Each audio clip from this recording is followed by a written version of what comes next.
Our next awardee will be receiving FFRF's Forward Award, which is an ode by sculptor Zenos Frudakis to the Forward Award statue outside the Wisconsin State Capitol. I know it's raining today, but if you're over by State Street, you'll see it in the front of the Capitol. It is one of the few public pieces of art by and honoring women. And previous recipients have included Cecile Richards, Gloria Steinem, Margaret Atwood, and last year, Whole Woman's Health founder Amy Hagstrom Miller. This year's recipient is one of the world's leading authorities on the legal history of the American abortion debate. She's someone you've undoubtedly read, quoted in countless news articles about developments with abortion rights and abortion bans, and you've undoubtedly seen her interviewed on news shows. A native of Butte, Montana, Mary Ziegler is a graduate of Harvard and Harvard Law School. She lives in California with her family. She's a 2023-2024 Guggenheim Fellow and Martin Luther King Professor of Law at UC Davis. Her fellowship will support research for a book on the history of the US fight over fetal personhood. That's the biggie we're going to be facing. This is under contract with Yale University Press, and Mary has been warning for some time that fetal personhood has been the ultimate goal of the anti-abortion movement. Her most recent book is Roe, The History of a National Obsession, and before that, Dollars for Life, The Anti-Abortion Movement and the Fall of the Republican Establishment, which traces how the battle to reverse Roe v. Wade changed the rules of campaign finance, doomed the GOP establishment, and made fundamental changes to American democracy. She'll be signing copies of both books directly after her talk. And she's written many other books, including Reproduction and the Constitution. Mary Ziegler is not just a scholar, she is an advocate and has written many prescient analyses and predictions about the fate of abortion rights in the United States. I'm delighted to introduce you, Mary, and hand you the Forward Award, and be careful, it's very heavy. I can barely pick it up. Thank you. It's full bronze.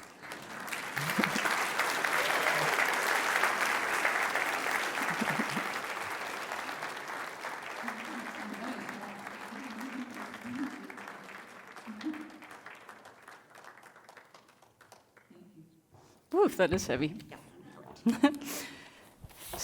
So as we were saying, when Justice Alito told us what it meant that Roe v. Wade had been overturned, he told us that the destruction of abortion rights was necessary to protect American democracy. The permissibility of abortion and the limitations upon it, he wrote, are to be resolved like the most important questions in our democracy, by citizens trying to persuade one another and then voting. What I'm going to tell you today is that the history of Roe's death and the story of what comes next is very much a story about American democracy, but not the one that Justice Alito might want us to believe. It begins with efforts to bypass changes created in democratic politics to recognize fetal personhood and to revolutionize what constitutional equality means, not just for women and other people who can get pregnant, but for people of color, people born outside of the United States, and others who the Supreme Court has recognized as protected classes. It's a history not of how efforts have unfolded, not just to change which constitutional rights we have, but to change the ground rules of our elections, from the flow of money into politics to the ability of people to vote. And so generally, of course, the demise of Roe forces us to consider how we might achieve the demise of Dobbs, or what reproductive justice means, or what progressives have done wrong in the past that could be remedied in the future. But it's also a reminder that the fall of Roe should matter to you, even if you are past reproductive age or were never particularly interested in the abortion issue in the first place, because it's a story about not just the struggles over control of one's body, but control of the ballot box and the definition of equality. So if you're going to begin this story, there are any number of places you could begin. The struggles over fetal personhood were not, as Justice Alito might have us believe, starting in the 19th century when there was an early anti-abortion movement led by doctors in the American Medical Association. These doctors certainly argued that a fetus was a separate biological person with moral standing, but they had no claims that they made about the Constitution or about rights. This, in some ways, was not surprising at the time. The American Medical Association of the era was deeply racist, and making claims about constitutional rights or personhood almost inevitably in the era meant drawing an analogy to questions of race.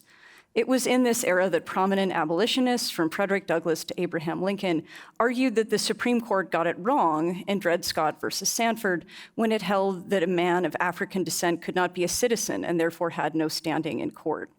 They argued that rights attached to all persons in the United States, regardless of race, and that certainly included people of color. Later generations of anti-abortion activists, as you know, often compare a fetus to a person of color and say both are denied personhood or humanity. But the American Medical Association had no interest in making this argument, either before or after the text of the Constitution changed, because the analogy presupposed that people of color actually were persons with rights, and that was not something that people in the American Medical Association were prepared to acknowledge. So Storer, who's really the father of early anti-abortion efforts, instead argued about biology and demography. He argued that Catholic women were having too many children and Protestant women were having too few, and that abortion quite simply denied the nature of women and their obligations to their husbands. Were women intended as a mere plaything, Storer wrote, there would have been no need for her to have a uterus or ovaries. So abortion opponents in the 19th century didn't say anything about the Constitution, and the people who wrote the Constitution didn't say anything about abortion, which means that the original public meaning arguments for personhood are not that great. But fetal personhood as a movement became deeply important in the 1960s anyway. It began when efforts started to reform criminal abortion laws, the ones that Horatio Storer gave us in the 19th century. At the time, a predominantly Catholic movement initially wanted to argue simply that legal abortion was unnecessary. Catholic physicians argued that pregnancy was no longer dangerous and people no longer died during pregnancy, or that victims of sexual assault couldn't get pregnant at all. To our great shock and surprise, these arguments were unsuccessful, and abortion reform continued apace. And so, failing to convince Americans that they did not want legal abortion, anti-abortion lawyers began to argue that they could not have it anyway because abortion reform itself was unconstitutional. They debated various arguments for stressing this point, at first comparing a fetus to a person, a criminal defendant, denied counsel or a fair hearing. But the problem with this argument was that the remedy for this kind of procedural failure was more process, like a hearing or an attorney. And abortion opponents didn't want a woman to be able to have an abortion after a hearing. They didn't want anyone to have an abortion at all. There were arguments that there might be an implied right to life in the Constitution, just as there are other rights not spelled out in the first 10 amendments of the Constitution. But this was problematic for abortion opponents who were against contraception, because the Supreme Court's jurisprudence on implied rights had recognized a right to use birth control as well. The need for a new constitutional argument became even more urgent in a world where abortion was a crime, and deep racial and class disparities emerged. At the time, abortion had become relatively safe for people who had private insurance and were able to use private hospitals, with mortality rates plummeting. But many patients of color were not able to access private hospitals, and their mortality and morbidity actually increased in the 1950s and 60s. And so it became possible for supporters of the separation of church and state to argue that criminal abortion laws were a deep equality problem. Abortion opponents began arguing that, in fact, abortion was the equality problem, and that the true victim of discrimination was the fetus or unborn child. To do so, they had to propose a complete reworking of equality law in the United States. Often when we ask if someone is a victim of discrimination in the United States, we ask if they belong to a community that's been historically discriminated against. Anti-abortion lawyers conceded that that wasn't true of fetuses. After all, there had been laws since the 19th century criminalizing virtually all abortions. They argued, in fact, that a history of past discrimination was quite simply irrelevant for all Americans, and what mattered instead was physical vulnerability. From the very beginning, then, this was an argument that would have had ramifications for many Americans. If accepted, it would have changed the way courts approached discrimination on the basis of race, discrimination on the basis of sex, discrimination on the basis of national origin, and much more. It was an argument that captured the imagination of lay Americans who flocked to single-issue anti-abortion organizations across the United States in the 1970s. These groups continued to talk about equality under the law, even as they maintained that most of those who had abortions were, quote, married women who had goofed their birth control and were lying to themselves about what they were doing. Over time, they began to frame equality arguments in a way that tracked how conservative white Americans were thinking about equality. As white Americans resisted the Supreme Court's desegregation decision in Brown versus Board of Education, and they began to argue that the real problem with constitutional equality was classifying people, putting people in categories. So it really didn't matter if your community had been subordinated in the past or not, it simply mattered that you'd been put into a box. If that was true, they argued, it was unfair to put the fetus into a box and to classify the fetus based on residence in the womb, rather than their individual merits, which of course were impossible to determine during a pregnancy. I think many of us believed that fetal personhood arguments disappeared for a time because we didn't hear about them, right? We heard about this effort to overturn Roe v. Wade. In truth, they really went underground. For a decade and more after Roe, the fight for a constitutional amendment led anti-abortion groups to forge a partnership with the Republican Party and sideline members of the movement who didn't agree with the Republican Party's prerogatives. But a constitutional amendment of any kind really was not forthcoming. So the movement found another goal in the improbable place of Akron, Ohio, where the Supreme Court upheld an ordinance, or actually struck down an ordinance, but Ronald Reagan's only Supreme Court justice at the time, Sandra Day O'Connor, was deeply critical of Roe. So the alternative and the justification for aligning with the Republican Party became getting rid of Roe. But that didn't mean personhood arguments went underground or that they were any less religious. Instead of openly defending the idea of personhood under the Constitution, anti-abortion groups just sought to write it into other areas of the law. They did so in a way that shored up their relationship with the Republican Party at the time deeply committed to incarcerating people. Ronald Reagan in the era tapped into support for various victims' rights movements, but he redefined victimhood, suggesting that the way to vindicate the rights of victims was not to support them directly, but to harshly punish those who wronged them. Anti-abortion groups picked up on this idea, arguing that the fetus was a victim of crime who had been denied recourse. They fought for fetal homicide laws, which rapidly spread across the country, and for laws authorizing the criminal punishment of pregnant drug users for child abuse or child neglect.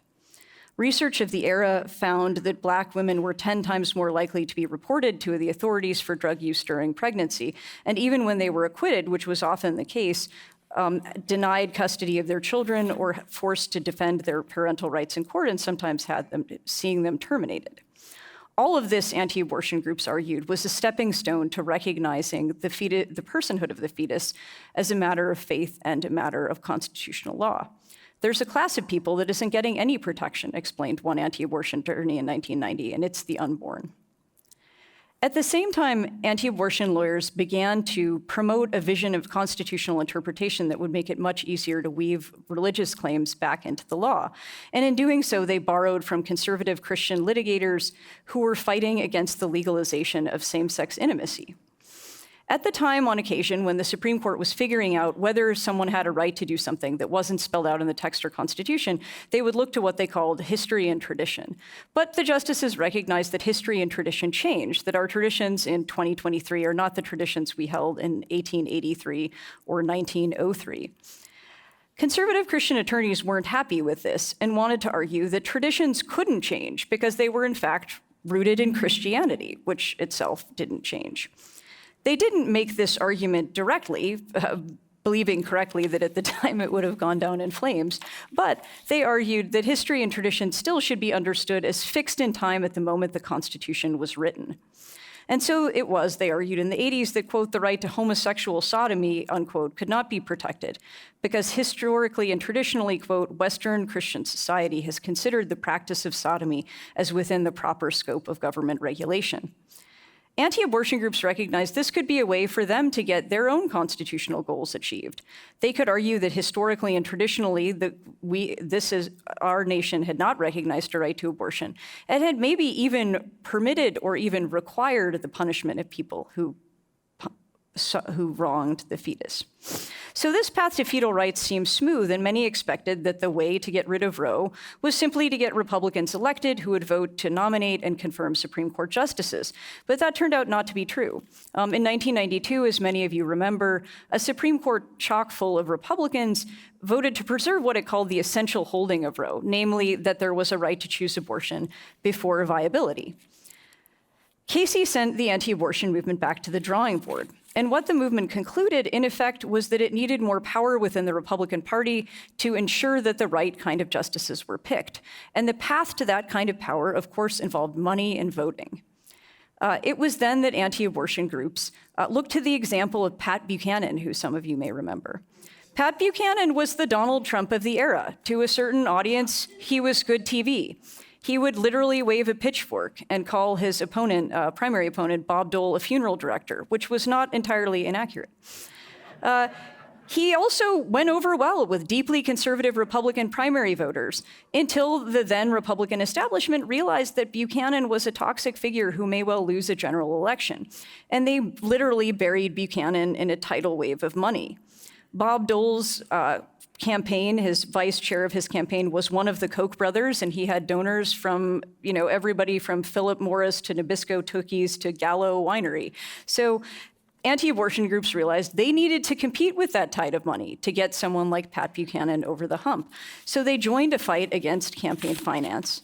They partnered with the Federalist Society and the conservative legal movement. And they found a way to argue that they weren't anti-woman because, in fact, women were like victims of big tobacco. They were not innocent because it was okay to have an abortion, or it was wrong to punish someone who had knowingly had an abortion. They were victims because they didn't know what abortion was, just as tobacco users had been deceived by a massive, deceitful industry. You see this analogy quite clearly with anti-abortion opponents who still refer to abortion as, quote, big abortion, just as we see the analogy to big tobacco. This argument was powerful because it suggested that women who did know what they were doing could, in fact, be punished for abortion. It was also compelling to a changing anti-abortion movement in its composition. Anti-abortion groups, for the most part, had been single issue, in part because they feared being labeled religious, right? The early anti-abortion movement was overwhelmingly Catholic, and abortion rights supporters often criticized that movement by saying it was a threat to the separation of church and state, a way for one movement or one group of people to impose their theology on everybody else. So anti-abortion groups tried really hard to make it seem as if that wasn't the case. They refused to take on issues like the death penalty or contraception that could make their cause look more religious. But by the 2000s, that had begun to change, and again, because of money. The more money flowed in and out of conservative religious organizations, the more conservative Protestant groups like the Alliance Defending Freedom, one of the groups that litigated Dobbs, became prominent. The Alliance Defending Freedom began raising money like gangbusters. It now has a well over $125 million annual budget. And the Alliance Defending Freedom was perfectly comfortable framing its cause as a Christian one and framing abortion as one of several issues related to religious liberty, the establishment of religion, same-sex marriage, and much more. As Alliance Defending for Freedom leaders explained, quote, "The Constitution was designed to reflect the Christian worldview of America's founders, who believed that our nation, quote, springs from the recognition of a creator God." So money enabled people who had been on the margins to come to the forefront of the anti-abortion movement and to make the possibility of a Pat Buchanan success thinkable. It was this idea that brought anti-abortion groups to the forefront of the litigation of Citizens United versus Federal Election Committee, which was started, as many crucial campaign finance cases in the Supreme Court were, by the anti-abortion attorney James Bopp. Citizens United was crucial for the anti-abortion movement, in part because many anti-abortion groups are corporations, and Citizens United allows corporations to have unlimited independent expenditures. It also changed the balance of power in the GOP. In the past, when someone like Pat Buchanan rose to the forefront, most money ran through political parties, and political parties who saw a candidate like Donald Trump or Pat Buchanan would use money to shunt them off to the side, prioritizing electability and making the trains run on time. But after Citizens United, a great deal of money is what we now think of as outside spending, right? Super PACs and nonprofits that don't care as much what the mainstream GOP, if such a thing even exists anymore, would think. So it was in part that Donald Trump was able to survive a primary challenge, not because he outraised or outspent his opponents, but because he had a cushion of outside spending to help him fend off challenges from what was remaining of the political establishment. Anti-abortion groups understood it was important to limit who could vote, too. True the Vote, which was formed in 2009, had as its lawyer a prominent anti-abortion attorney, James Bopp, who filed lawsuits in New Mexico and Virginia to stop those states from permitting early and mail-in balloting. In November 2020, after the election was over, Bopp filed 4 lawsuits challenging polling practices in 18 counties across 4 crucial states, including Wisconsin, seeking to overturn the election. He eventually grew disturbed by what he thought would be a failed strategy and bowed out of the case. And he told me later that his deep regret was not that he had tried to overturn the election, but that Rudy Giuliani was a terrible attorney. And he spent hours in his mind playing out how a better lawyer or a better strategy would have meant that Donald Trump could stay in the White House even longer. The end of the 2020 election hasn't changed the movement's interest in reducing voting rights. Prominent anti-abortion groups like the Susan B. Anthony List and the Thomas More Society have their own initiatives to limit voting, particularly early and mail-in voting. And yet it was, in the lead up to Dobbs, that anti-abortion lawyers insisted that it was Roe that was the threat to democracy, that Roe had taken away the abortion issue from the people and stopped them from having a say. This was the story Brett Kavanaugh told us. He promised a brighter tomorrow after Roe, the idea that we would all just sort this out among ourselves like friends in the states, and that sooner or later, the bitterness surrounding the abortion issue would fade into the rear view. That was never going to happen to begin with, in part because the Dobbs decision was deeply counter-majoritarian, ran against what Americans had indicated they wanted for poll after poll for 50 years. It's also wrong, in part because it's not what anti-abortion groups wanted either. They want fetal personhood, which is much more than the Supreme Court gave them in Dobbs. That's why we've seen a dynamic where in the aftermath of Dobbs, Americans who support abortion have done remarkably well at the polls, winning every single ballot initiative on abortion rights to come before them since the Dobbs decision.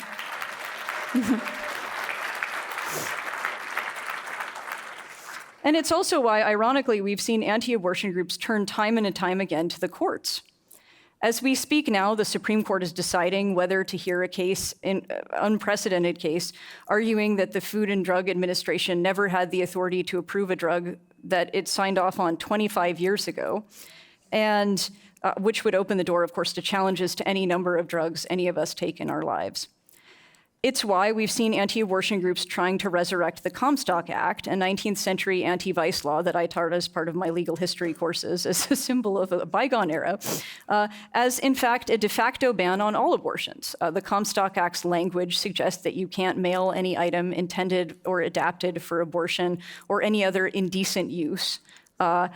Language that abortion opponents say means you can't have any abortion at all, because of course there are no abortions in hospitals, in emergencies, or in any other scenario where people make their own drugs and devices at home. They get them, of course, from drug manufacturers.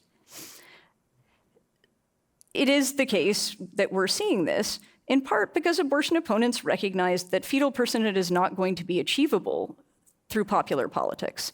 Voters have never supported the idea of abortion bans with few or no exceptions as early as the 1960s. And so ironically, it's only through conservative justices like Justice Alito that we will see this kind of effort succeed. It's too why abortion opponents are now potentially threatening other rights like the rights to travel.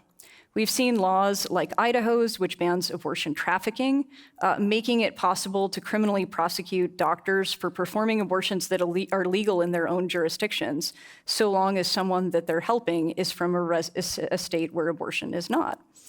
We've seen the Attorney General of Alabama signaling that he thinks he has the authority to do the same thing, a deeply uncertain question as a matter of constitutional law.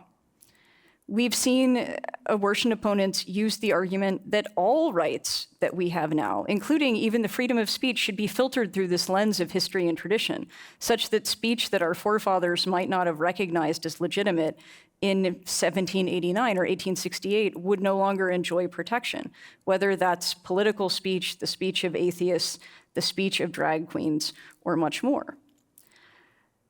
So it is, I think, that the standard for the anti-abortion movement has long remained a national ban, regardless of what voters want. Congress isn't going to pass one as many times as you could ask, Nikki Haley or Donald Trump if he's for a ban at 12 weeks or 10 weeks or 6 weeks. We all know none of them are going to pass. Voters are never going to endorse one because they seem to be on a runaway train backing abortion rights in red as well as blue states. The key to success will remain conservative judges. And that's because this from the beginning has been about the health of our democracy. The way we got from Roe to Dobbs was not because of a brilliant incrementalist litigation strategy, something progressives are already trying to replicate, chipping away at Dobbs by focusing on the most heartbreaking cases of people with wanted pregnancies being turned away from getting care because they're not close enough to death. Of course, good arguments and litigation strategies never hurt. But the anti-abortion movement didn't win because its arguments were good. It was making the same arguments when I was a baby, when I was 10, and when I was 15 than it did in 2022. What changed was the people hearing the arguments and the way the Supreme Court behaved. This was a Supreme Court that didn't seem interested either in its own reputation or in the will of the people, something that's unusual. The Supreme Court rarely deviates far from popular opinion and suffers consequences when it does. Yet in Dobbs, the court recognized quite clearly the idea that overturning Roe might be a threat to its legitimacy. To this, Justice Alito said, "I'm not sure if that's right. We're not in the business of measuring our legitimacy. And even if we could, it wouldn't matter. That's not what we're here to care about." We've seen the court take a pretty big hit from that. Justice Alito, too, told us that the only rights we have, other than the ones spelled out in the text of the Constitution, are those that would have been recognized at the time the 14th Amendment was written, at a time before women could vote, at a time before people of color could meaningfully vote, and a time at which white men who didn't have a lot of money really reliably couldn't vote. So, I don't know how many of us in this room could have voted at the time, but it's probably pretty low. Definitely not me, and probably not most of all y'all either. And at that point, of course, what other rights are in jeopardy? Well, of course, the right to contraception, because it was precisely in the 19th century that contraception was being criminalized by people like Anthony Comstock for the first time. Certainly not the right to same-sex marriage or same-sex intimacy, because those things were being criminalized in different ways in the 19th century.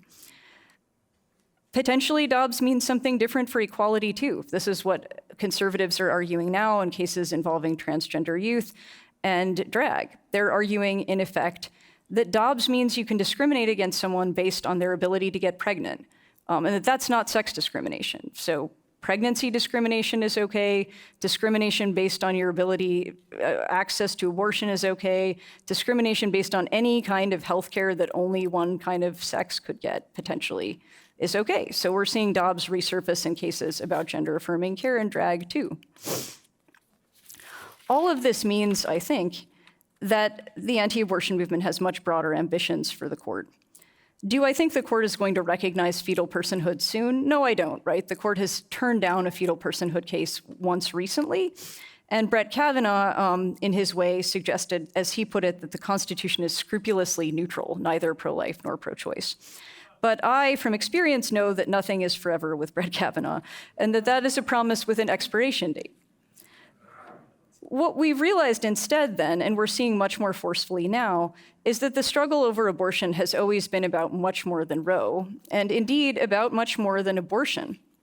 As women of color have long argued, fights over abortion can't be separated from fights over the struggle for good health care or the ability to raise children we want.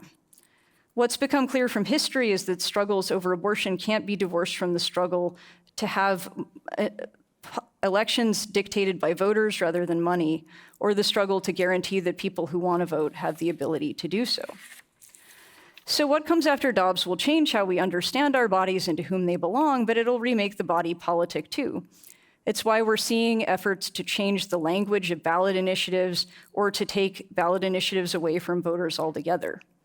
It's why we're seeing so much effort to channel issues into the courts that voters could resolve themselves. Because from the 1960s onward, the fight over abortion has been a struggle over the separation of church and state, and it's been a struggle over what we mean about equality under the law and who gets it. And it's become, I think, a fight over the kind of democracy we want to have, or indeed if we will have one at all anymore. So I'll stop there.